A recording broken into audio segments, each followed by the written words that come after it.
ஒரு neck design, simple neck டிசைனா பிகினர்ஸ்க்கு ஈஸியாக இருக்க மாதிரி பார்க்கலாம். ஃபர்ஸ்ட் ஜரி த்ரெட்டால் 3 லைன் நெக்கோட அளவுக்கு போட்டிருக்கேன். அடுத்து சுகர் பீட் போட போகிறோம்.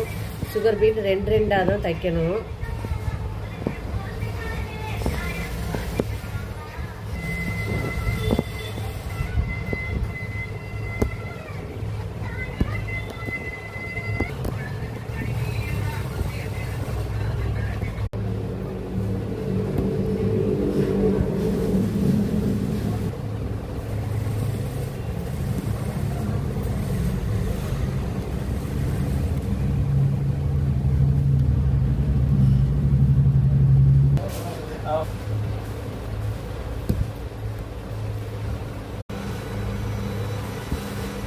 ஒரு சுகர் பீடும் ஒரு 4ஆம் நம்பர் பீடும் மாற்றி மாற்றி கிராஸாக வச்சு தைச்சிட்ருக்கோம்.